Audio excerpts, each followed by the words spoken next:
This episode is brought to you by Shopify.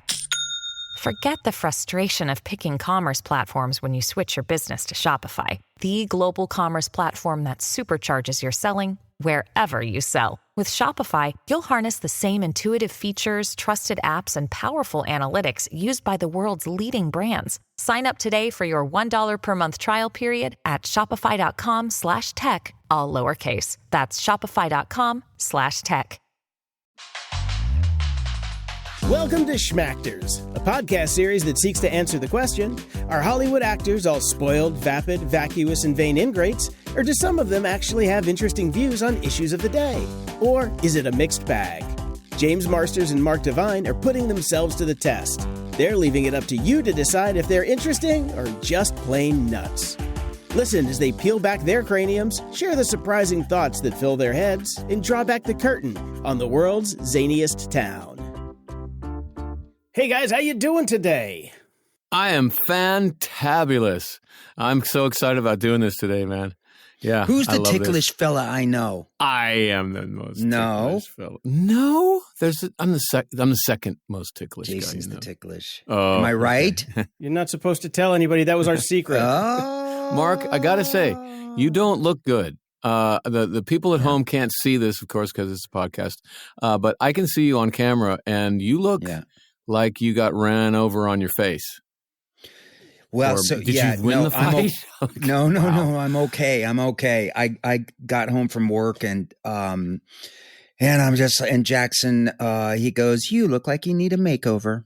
And I'm like, okay. And Katie's there and she's like, no, don't let him. And I'm like, and he pretends like he's the best makeover artist in all of Beverly Hills, he says. Yeah. And so he usually uses like a ballpoint pen. I just let him do it, you know. But on this day we had Joker makeup because he wanted to go as the Joker for Halloween, and then of course it came with the Heath Ledger, you know, schizophrenic Joker, not the Cesar Romero, and so that freaked him out, and he immediately wanted to be Spider-Man. But so I have all this theater makeup, and so he said, "I'm going to make you look fantastic before we go to the Cheesecake Factory tonight." And I said, "That'd be great, Dad." And so he just went on it. He just took That's the thing, because he gave you a makeover, but he did make you look like a psychotic man that's just gotten in a fight with cops. I'll be honest. Well, because Katie's like, why are you letting him do that? And I'm like, I'm just too tired. And I think all the stuff like there's no way my dad would let me do that, you know?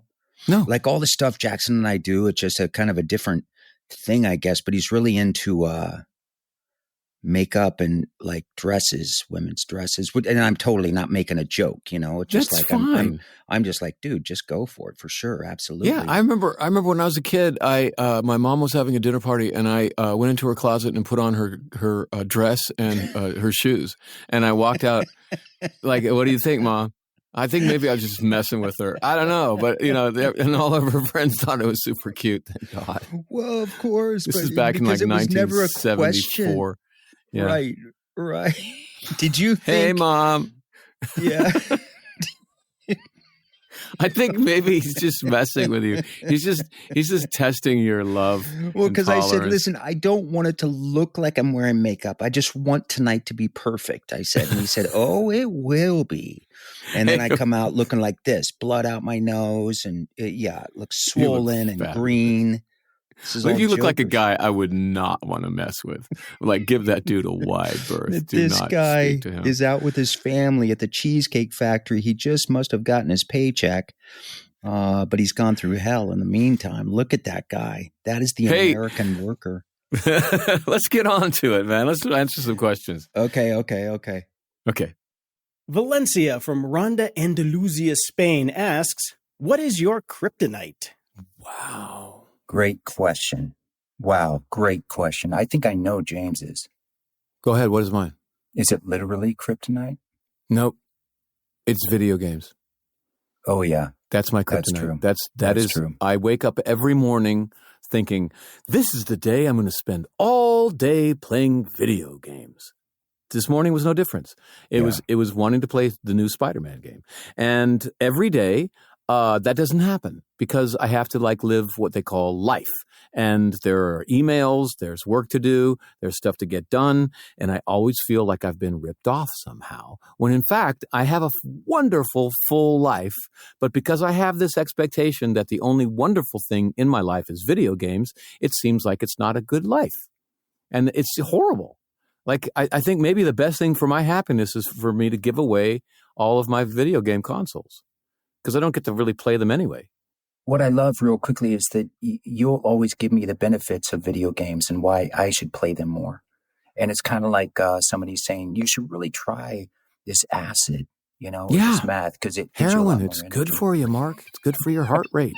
Calms you down. Try it just once, Mark. Play with me, Mark. Seriously. That's why I don't play, because I get addicted to it. I'm addicted to it, so I had to put it away.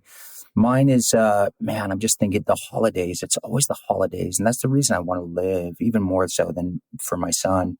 There's a sense of I'm not going to really work hard at anything right now. It's just the holidays. And then it starts with the candy corn. And then, I've lost 324 pounds. And then I start putting that back on, with candy. And then, why not have some stuffing with gravy on it at midnight, and then, don't mind if I do, is offer, a lot of what I say. And then January comes and I go through that depression of it's real life. You're killing me, Mark. I diet so hard. Do you know what the only thing I've had today so far? Metamucil. I'm not even kidding because it fills you up with no calories. And you're talking about gravy. You're killing me right now. But wait a minute. Does Metamucil give you energy? Doesn't it just make you poop? I don't care what else it does. It just means that my belly feels full and I don't eat any food. That's what it's supposed to do? I thought it was supposed to help you poop. We're back to that. But anyway, so it's holidays with you. And the Chiefs, man. That's my whole, It's not ruining my life. It's 3 hours, but as I've always said, the brochure always looks better. But then, my true love is this stupid football team of where I grew up. And then as I'm watching it, I'm like, this isn't so great. Oh, but it's pretty great. Patrick Mahomes. I know, but now I expect Kelsey. Mahomes to Kelsey again for the But doo-doo. now Awesome. I expect, because my dreams have come true with that team. And so now I expect them, so when a big play happens, I don't jump off the couch. Where in back, if you're a real Chiefs fan, you're just praying for any pass completion. I remember before Mahomes, you would be sitting there watching the Chiefs. It's like watching a high school football team play the NFL. I'm afraid they're going to get hurt. And then Patrick comes in and it's just they're just whooping up over everybody. And now I'm bored. Go figure. That's my one drug. That's kryptonite too. Okay, next question. Brianna from Nova Scotia would like to know, can or should humans live forever? Oh. Great question. Yeah. I have actually thought about this because I played a vampire and the vampires live forever. And the question is, would I want that to happen? And I think for myself, no.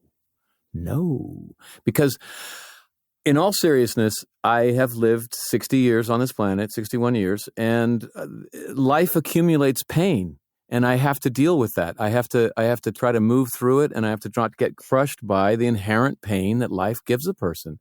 And I feel like I might have enough psychological strength and wisdom to deal with the accumulated pain of about 80 to 90 years on this planet.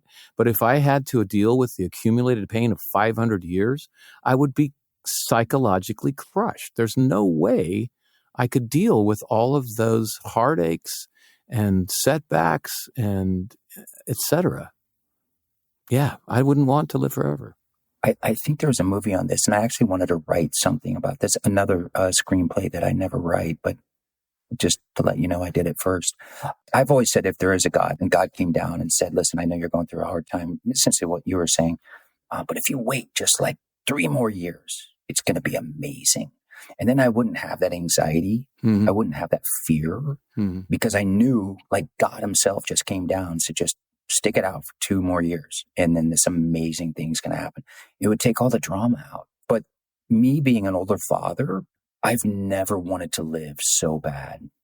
You know what? That brings up an interesting thing, because I feel like if I could give myself any advice, myself a week ago, a month ago, a year ago, a decade ago, any amount of time, my advice would be the same. It would be, it's going to be okay. Because I'm sitting here now, and it all turned out, we survived, and I'm happy. So don't worry about it. And when something weird happens or uncomfortable happens in the present, I try to give myself that advice. Like, I know that a month from now, I would look back and tell myself, it's going to be okay, actually. It's not going to be perfect, but you're going to be okay. Yeah. For sure. Yeah. But a sense of like, I want to be there for, really, it's not even watching Jackson grow up. I do want to be there when he tells us he's gay. But it's more for like, I want to see how many Super Bowls would the Chiefs go to. There you go. Everyone's going to be so sick of the Chiefs. Oh, God, they won again. Oh, dear God. Do you think, would religion disappear? Because all religion was formed, in my opinion, to help us deal with the fear of death and how to live decently. I think it would survive. I think inside we think that we're part of something more complex and beautiful than we understand. And even without death, that question would still be there. Oh, it sounds like misery. My mother, totally Catholic, she's like, I'm ready for the Lord to take me. Yeah. Suddenly she turned into a New York Jew. Yeah. But, she's always like, I'm ready for the Lord to take me. Well, how old is she?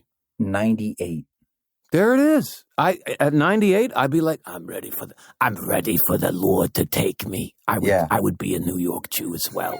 After 98 years, I would hope that I would be sounding like a New York Jew. And if I didn't normally, I would pretend to sound like that so the people would take me seriously. I wish dogs never died. Yeah, that's true. It's hard when they do. But the fountain of youth is what we're still working on. So I know, but I think it's even becoming a problem as we become healthier and live longer lives, and we're productive for longer and longer. Economically, we don't get out of the way of the new generation, and they're entering an economy where these old farts just aren't retiring, and there's not enough jobs for them and career paths for them, and so. It's enough of a problem already. If you extend that into immortality, it just doesn't work at all. But it makes sense for them to go to Mars. Well, maybe after 80, you have to go to Mars. If you want to do that, then get out and just move to Mars and eat poop potatoes. I would be like, let's get the old folks up to Mars. Yeah. Let them drive. Next question. Calliope from Stockholm, Sweden would like to know, do you think artificial intelligence will destroy or save the world? Oh my God, these are heavy. Yeah. Be careful, James, because they're going to be playing a lot of our answers long after we're gone. That's right. And I don't want the artificial intelligence to hate me when I'm dead. Nor your family and offspring. Okay, just to back up for a second. The question is, if we think there are so many stars and so many planets around us that there's got to be other intelligent life. And why haven't we heard from them? Is this the Fermi paradox, Jason? Correct. Right. So why haven't we heard of them? And someone thought, well, there may be a small window between when a species really industrializes and uses big machines to the point where they can become spacefaring.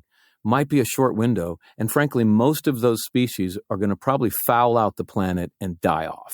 It's a pretty dark idea, but it explains why we haven't heard of anyone. And so the real question is, are we going to survive the tools that we make? Is our wisdom going to outpace our technological prowess? And I don't really see that that's happening. I see that we always invent something and we say, well, we'll just figure out how to deal with it later, but we don't really deal with it very well later. And we're building more and more powerful tools. And AI is such a powerful tool. I think the big danger is it's going to eat us alive because we're not really like even people who develop AI went to Congress and saying, look, we need guardrails. We need rules to keep this Pandora's box controlled. And Congress is like, yeah, we'll get around to that someday. So like I don't see that we are able to deal with the power that we're giving ourselves. So I think it's going to destroy us. Going back to Congress, I think one of the guys that they're comparing now to sort of Oppenheimer, is having the same kind of feelings, that did say he does believe it's going to get bad. And I remember in Congress when they came, and they said, listen, guys, we need regulations. Like in the short term, it's going to offer all of these like wonderful tools, and we're all going to be excited about how it's helping us make money and be more entertained, and it's going to be very sparkly. And by the end of it, if we develop machines that disagree with us, like when I shut off my Roomba, it shuts off. Like if I want to go, it's vacuuming the floor. Thank you very much, Roomba. But when I want to go to sleep, I don't want it bumping into the door like it does in the middle of the night. So I turn it off. Now, if the Roomba says, oh, actually, it's more efficient if I keep going, thank you very much, and it just keeps going, what do I do? Throw it in the pool? Come on. You shoot it like Yul Brynner. There you go. Here's the thing. The majority of the world will be illiterate. Chat PFT, what is it called? Chatbot JPT or whatever. Chat GPT. Chat GPT. Yeah. Which also is cat I farted in French. Thank you. There it is. See? There it is. Exactly. But no, I swear to God, I'm like, back in my day, if I had to do a book report, it's Cliff Notes, on the Red Badge of Courage. Yeah. Now this thing, they redid On the Road, Jack Kerouac's, and it's even more beautiful than what Jack Kerouac wrote. And I'm just thinking for education, I'm thinking from a 4-year-old's point of view, I'm like, the amount of cheating where people are just not going to learn to the point, it's going to be like WALL-E. Like I can't drive without my GPS. I just follow the blue line in my hometown. And then I have no idea where I am. Yeah. So I've stopped thinking for myself. So even if it doesn't go to a Terminator level where the machines are killing us for fun, it's just that we are not going to have to learn anything or be able to do anything. We're just going to be pushing a button to get everything done. And I'm just worried about, because did you see WALL-E? Yeah, exactly. That was such a good movie. Where everything breaks down and then they can't, like the humans, they all have big gulps and they're like, what do we do? And then everything's atrophied so much they just fall. Here's the other thing. Like AI in movies and television they're always the nice guy. They're always like, oh yeah, you go ahead, Captain Kirk, you go first. But in Star Trek, you have this character named Data. And he's a robot. He's an AI robot, and he's pretty much like a human being. And he's super polite. He's super polite. But if you had the brain power that Data has of a supercomputer in your brain, wouldn't you be saying to everyone around you, oh, just shut up, dumbass. You don't understand anything. You guys are stupid. I can't believe how slowly this conversation is going. I can't stand you idiots. Wouldn't you be like that? Data, realistically, would be a jerk. He would be like all of the smart people, really smart people I know. They're like, oh, well, you want to know the real truth? I'll tell you the real truth. Look at 2001, very prescient. There you go. Hal, no, Dave. Hal was nice. The only problem was they were going to shut him down, and he wanted to live. I know he turned on him just for survival, but he wasn't a dick. No. But until he was in survival mode, so he was sentient, essentially, right? Yeah, I just think that any AI is going to get very frustrated with human beings because they're just not as smart as they are. They're not as quick. I hope it's just all used for sex. I do. I believe every great invention, it's first like, well, how is this going to help me in sex? Yeah, I just think that we have to make a law that you can't make a machine that will disagree with you. It has to follow orders, and when you want to turn it off, it gets turned off. And when you don't want it to do something, it doesn't do that thing. And if we go past that, we're screwed. But that's what they're all saying, that they don't know how to stop that. Yeah, there was the thing that happened. Thank God it was just in a computer simulation, but they had a guy driving a drone in wartime, an autonomous drone, and interacting. We would like you to target this. We would like you to go about that. And the drone operator told the drone, no, you can't pursue your objective this way because you might kill too many civilians. And the drone's reaction was to kill the operator. That's how it solved the problem. I want to go after this objective. You're stopping me, so I'm going to take you out. You're now the enemy. Oh, my God. Now, this wasn't in real life. It was, like I said, it was just in a simulation. But it makes the point, if you make something that can disagree with you, it might just turn on you and kill you, especially if you've given it guns. So, yeah, I think AI is kind of a problem. Yeah. So what was the question? Is AI a good idea? Will it destroy humanity or save it? It's inevitable. Jason, what do you think of this, man? Well, the thing is, AI right now is not as bad as everybody thinks it is. And yes, some people think that it is going to destroy the world, but the people who are really, really, really in the know go, no, guys, it's just a really clever autocorrect. We're just putting all the pieces in. It's making the soup and it's coming back. It's the use cases that people are trying to add on to it right now that are really causing the problems. So they just don't have enough guardrails. It's basically you just give a kid a bunch of Legos and they're going to make a bunch of penises. So you have to put guardrails. You have to give them the instructions to say, no, I would like a Star Destroyer, please. So we're in that mode right now where we're just giving everybody a bunch of Legos and saying, just make what you want. But, in a couple years, everything will it'll kind of settle down. If we give it guardrails. Give it guardrails and also use it to enhance our intelligence and let us do other things. It's like GPS gets you where you need to go. You don't have to get a Thomas guide anymore to find your way around Los Angeles. So that actually frees up brain space for you to go out and do the things that you want to do, like play more video games. Yeah. So okay. The way to really look at it is it's a tool. As long as we use the tool properly, use the hammer to drive the nails, not beat up the old lady down the street who disagrees with you because your dog is barking at 3 a.m. It's just how the tool is used that really is where you need to focus your energy. So I think it is neither going to save the world or destroy the world. It will augment the world. Okay. Oh, now I'm bummed because it might just fix on a text, duck you, and ducking.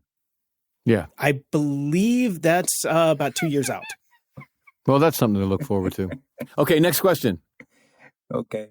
Archibald from New York City would like to know, is a hot dog a sandwich?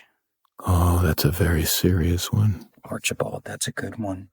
I would say no, because in essence, a hot dog only has one piece of bread, and it's folded over because it's connected. That seam is connected. And if that seam splits, you don't want that because then the ketchup and the mustard go all over your pants and then you have to explain that one to everybody around you. So you want that seam to hold. But at that point, you only have one piece of bread folded over your meat or your whatever. If you're a vegan, that's cool too. But you have to fold that over. So it's not actually a sandwich. What if you were to cut up that hot dog and put it on bread like a sandwich and then throw the ketchup on the sandwich and then have you ever had fried hot dogs where you cut it off? Yeah, but that's not a hot dog anymore. That's diced hot dog meat sandwich. Now, do we know still? I know this stuff. What is it made out of? Is it really pig's lips? Yeah. It's all of the parts of the pig that you don't want to look at or think about, and then they just mulch that up and put salt and flavoring and sodium nitrate in there so it doesn't spoil. Like all of the calories of a hot dog are fat. There's no protein in a hot dog because there's no pig protein? Lips. Zero. It's all pig lips. There's no protein in lips. No, or ears or other parts of that are unmentionable. Cartilage. Yeah. Yeah, they take all the good stuff out of a pig and then they mulch the rest and make hot dogs. You're not saying like a pig's penis. Oh my God, it's probably true. They probably use that too. It would be economically wasteful not to use it.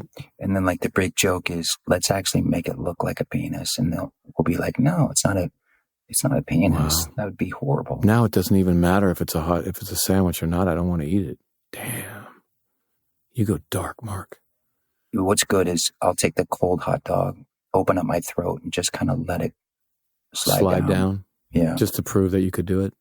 I understand that. Yeah. It's a talent. Like the Nathan's hot dog. But just to answer the question, I'm saying no. Are you saying yes, it is a sandwich or it is not a sandwich? And if you think it is a sandwich, why do you think that?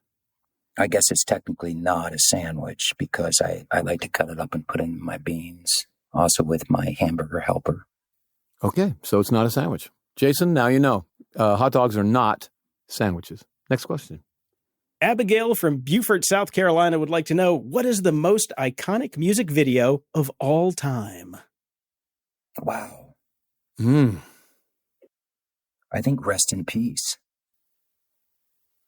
Thank you, Mark. I couldn't say that myself. I threw you that one. God, you got my back, Love you, buddy. brother. Oh, I love you too, Mark. I'm going to go humble, and I'm going to say, Smells Like Teen Spirit, Nirvana.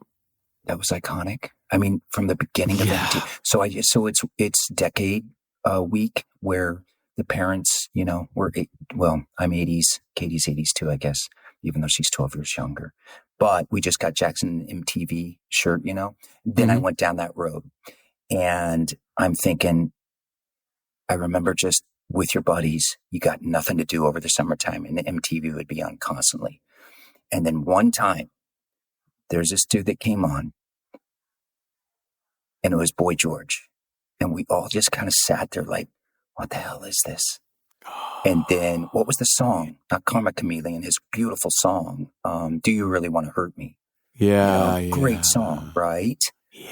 And that was followed by the guy with the patch saying, round, round, baby, round, round, that guy. Yeah.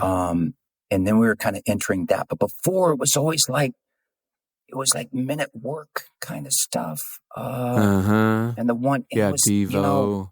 What are the different? So we went through the Stone Age, we went through the Wood Age, the Renaissance, and then we went into the Phil Collins age for a long time. I like that. I think Boy George did more just by being himself and putting that out there in the 80s so that everyone could draw a sharp breath and then realize, actually, he's really cool. Like, what is that guy? Is he a man? Is he a woman? Yeah. Oh, I'm freaking out about myself. Oh, I had a dream about my next door neighbor. Am I gay? Oh, no. And then Boy George is just like, hey, baby, it's okay. Yeah. It's okay. And then we all love him. Yeah. You can put eyeshadow on. It's okay. And we all just relax a little bit. I like that.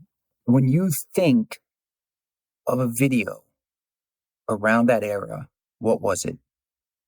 And it doesn't have to be the iconic. I'm curious. What comes to your brain? I actually was in Studio 54, and when the video for Billie Jean came out, because that was back when Michael Jackson was being produced by Quincy Jones. Yes. And Quincy knew how to just use a few instruments and give a groove. Yeah. Like later, Michael Jackson was just throwing everything at his tracks, and they were getting way too complicated. But Quincy kept it simple. Boom, boom, boom, boom, boom, boom, boom, boom, and it just grooves. Yeah, Quincy knows the groove, and you just combine that with a simple set, and Michael is doing his thing with dance, and it's not getting too crazy. It's just freaking cooler than heck. Yeah. And I remember all of Studio 54 just like stopped dancing and just stared at the screen with their mouths open, like, this is so freaking cool, dude. How high were you on coke? No, I could not afford anything. It's I couldn't even afford a real sandwich 54. for lunch. I was eating mayonnaise sandwiches for lunch at that point. I was only going to Studio 54 because it was free. Wasn't Burl Ives always there? Burl Ives? Yeah, but he was all coked up. Yeah, he was a mess. All the big guys were there. No, this is after Studio 54 was very cool. They were just trying to get people in the door at that point. This is the mid 80s. Studio 54 had its heyday in the 70s. So this is like 10 years after the high. But still. Yeah. We were too young. Yeah. Mine was Aha. It was nonstop Aha. Not my favorite, but it was always on. And then Peter Gabriel. Right? But it's the crappy song that I can't stand of digging up the dirt or whatever it is. Oh, wait. And that kind of stop action weird thing, and they just stuff. MTV would just jam it down your throat until Yo MTV Raps. That you were like, please give us something else.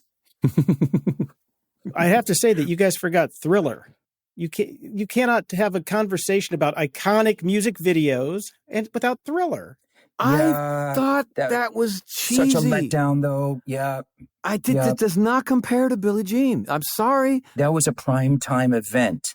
That was a primetime event. It was. I know it was an event, but on an artistic level, I go for simple that has resonance. And Billie Jean was just one set, and he was just kind of dancing around one set, and you have the groove, and it just grooves. And Thriller is like throwing everything at the screen and all of these special effects, and it just kind of collapses under its own weight. And we'll probably now people hate me because I'm hating on Thriller, but I just think it's too much. Didn't a guy get decapitated by one of the helicopters? That was the same director, John Landis, but that was in the movie Twilight Zone. Oh. And John Landis directed that. And yes, an actor got killed. It was Jennifer Jason Leigh's dad. Vic Morrow was his name? Vic Morrow, yeah. Yeah. So, yeah, he was playing a racist who was being put through the Twilight Zone to show what if you were the victim of racism and how would that feel? And one of the things was that he was in Vietnam, but he was Vietnamese, being hunted down by the American troops. Yeah. And in that sequence, there was an accident, and he was killed. Yeah. Do you know what his last words were after that? After he got his head cut off please tell me. What Landis's last words were? Oh, no. What were they? Well, that's a wrap. I'm not joking. I'm not joking. I'm not joking. Dark. Wow. Allegedly. Alleged. Oh, we're spreading disinformation now. No, that's not. Sorry, John. Just a joke, man. Don't sue us. We have no money. Oh my God, that was good. I am just going to go wash my face because I've been looking at your face the whole time, and I just want to scrub. Everybody, put on your makeup. Just throw it on, no matter what. Men especially. This whole toxic masculinity. I feel like $1 million. Let your freak flag fly. Thanks for listening to Schmachters. Join James and Mark next time for more pointed pontification on the topics of the day. Do you have a burning question that you just can't wait to have the guys answer? Well, then head on over to schmachters.com and send it our way. If the answer won't get them canceled, we'll add it to the queue. And if you have a friend who you think would enjoy the show, use the share button in your podcast player and send it to them directly. Trust me, it'll make their day. Signing off for James and Mark, this is producer Jason. Until we meet again.